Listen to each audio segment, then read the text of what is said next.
Un tête à poule, un tête à cochon, un tête à Barbie. C'est quoi ça? Ben, allô tout le monde, bienvenue à mon programme. Ici, on parle de chiac. Aujourd'hui, d'habitude, je vous donne 2-3 nouveaux mots. Aujourd'hui, j'en ai toute une stringée de nouveaux mots.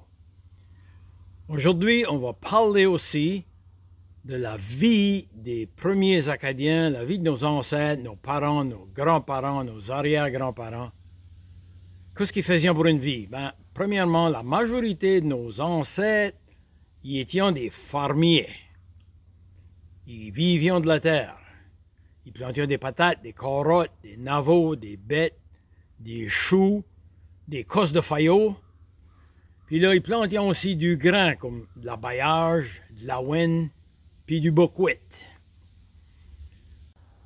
Là, ils faisaient aussi l'élevage des bétails. Par exemple, des bœufs. Les bœufs, c'était pour travailler. Les vaches, c'était pour le lait. La crème, pour faire le beurre.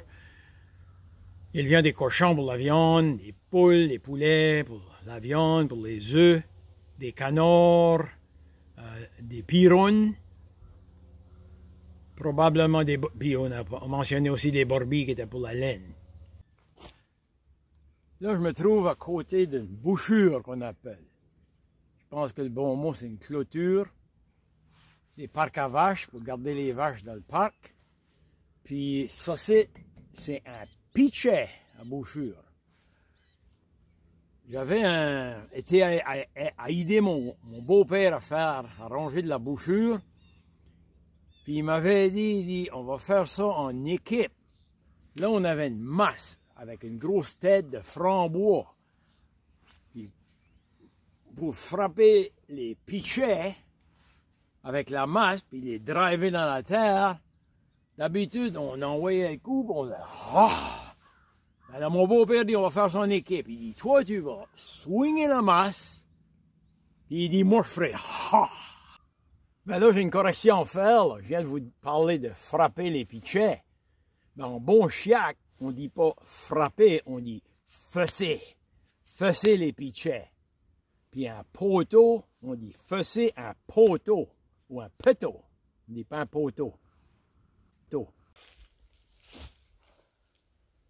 Là, la vie de nos ancêtres, c'était pas tout le temps facile. Il y avait beaucoup d'ouvrages. Ils travaillaient dur. Ils devaient aller au bois l'hiver. Vous voyez les boxas derrière moi. Ils coupaient le bois avec des boxas puis des haches. L'été, il fallait qu'ils coupent le foin à la faux. Ramasser le foin juste à la fourche. Puis là, tirer ça avec des bœufs. Mon père me disait quand il était jeune, mon père restait à Mille l'école. Puis il allait à la petite école, il était pas vieux. Il devait se lever tôt le matin pour tirer les vaches, fider les animaux. Là, il s'en allait à l'école. Là, il lâchait l'école une demi-heure plus tôt le midi. Il n'y avait pas de misère avec la mathématique. Il dit que c'était la période de mathématiques. Il courait chez eux. Puis là, il emmenait les vaches au ruisseau pour aller boire. Il n'y avait pas d'eau dans la grange. La vie était tough, mais ils étaient en santé, nos ancêtres. Et là, j'aimerais vous parler de la cuisine acadienne. À l'époque, il n'y avait pas beaucoup de variétés. Le monde vivait de la terre, puis ils mangeaient ce qu'ils pouvaient en planter. Le déjeuner traditionnel pour la majorité des Acadiens à l'époque, c'était des crêpes de buckwheat. Beaucoup mangeaient ça avec de la melasse. Ils allaient au magasin, puis ils vendaient du grain ou ce qu'ils pouvaient récolter. Ils faisaient du troc, puis il y avait de la melasse. Là, ils pouvaient mettre la melasse sur les crêpes. J'aimais ça avec de la melasse, moi, ben j'aimais aussi ça avec du beurre. Tu avais une crêpe bien chaude, là, puis là, tu mettais un gros tchot de beurre, là, puis ça fondait sur ta crêpe, là. Et quand y penser, ça m'emmène les chums à la bouche. D'autres affaires qu'on mangeait à l'époque, puis nos ancêtres, encore aujourd'hui, c'est le fricot. Le fricot acadien traditionnel, c'est un genre de soupe avec du poulet, puis tu mets de la sarriette, c'est un épice. Il n'y avait pas beaucoup de sarriette dans les Acadiens. Il y avait de la sarriette, il y avait du sel, du poivre, c'est quasiment tout. c'était pas pareil comme nos cousins les Cajuns qui s'avaient rendus à Louisiane. Là, ils ont découvert beaucoup d'épices qu'on n'avait pas par ici. On ne l'avait pas, on ne pouvait pas cuisiner ça. Puis des fois, tu pouvais en acheter un petit peu au magasin, mais c'était cher, peut-être du gingembre, puis d'autres affaires. Là, tout le monde, à chaque automne, tuait son cochon. Là, il prenait un cochon, puis il salait, il coupait en morceaux, puis on le salait, puis on le mettait dans ce qu'on appelait un croc. Un croc, c'était faire de la terre cuite, c'était un gros vaisseau. On salait aussi, je me rappelle, moi, quand j'étais jeune, on n'avait plus de cochon, mais on salait des cosses, puis aussi de la passe-pierre. La passe-pierre, c'est quoi qu'on allait ramasser dans les marécages, puis on salait ça pour l'hiver. C'est une espèce de verdure. Il y a un autre qu'on ramassait aussi, qu'on appelle des tétines de souris. C'est une verdure aussi. C'est quoi qu'en France, ils appellent ça de la salicorne. Puis, je me rappelle l'hiver, tu arrivais de dehors, là, puis tu avais eu fret, là. Puis là, ta mère avait fait un bouillage de cosse ou de passe-pierre avec de la viande de cochon. Puis ensuite, pour le dessert, tu avais soit des pêtes de sucre ou des poutines à trous. Wow! Encore là, ça mène les chumes à la bouche. Je vous parlais tantôt comment que les vieux travaillaient en dur. Les femmes aussi. Ma grand-mère, mon père disait le matin, il y avait une grosse famille.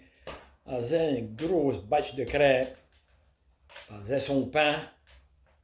Puis là, il fallait qu'elle cuisine, qu'elle mettait en conserve aussi. Là, la tradition encore à l'époque, c'est que le vendredi, tout le monde était des catholiques ce temps-là, puis une des lois des catholiques, tu ne pouvais pas manger de viande le vendredi. Ça veut dire que le vendredi, on mangeait du poisson. Ça pouvait être de la morue salée, du hareng, ça pouvait être de la gâte par ici, du poulamant, du saumon. Puis là, une autre tradition, c'est le samedi soir. Le samedi soir, c'était la tradition de manger des faillots. Les faillots, c'est quoi que vous appelez, peut-être, beaucoup de monde appelle ça des fèves au lard. Nous autres, on appelle ça des faillots, puis c'est quoi qu'on mangeait encore avec des petits pains chauds, avec de la melasse. Puis, là, c'est comme je vous ai dit, la bouffe était... Il n'y avait pas beaucoup de variétés. On mangeait beaucoup de patates, on mangeait beaucoup de légumes, des produits de la terre. Mais le monde ne savait pas la différence. Il était en content pareil.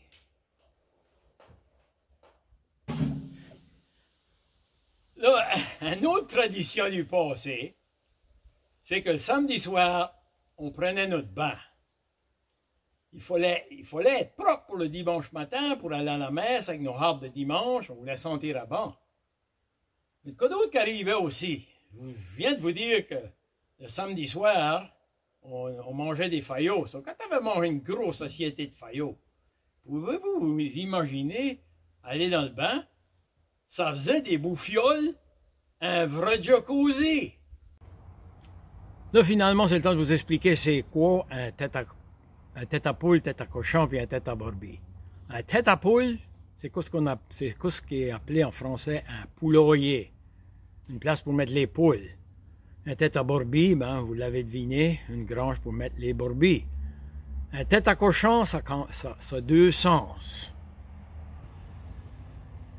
Premièrement, le premier sens, un tête à cochon, c'est une grange, une porcherie, où on met les cochons.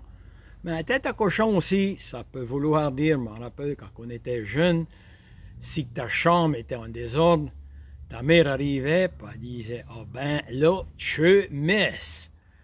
Ta chambre semble un vrai tête à cochon. » Alors, merci beaucoup. Donnez-moi un thumbs up si vous avez aimé ça. Je vous remercie pour votre attention. Puis si vous n'êtes pas encore inscrit, s'il vous plaît, faites-le. On se voit dans le prochain.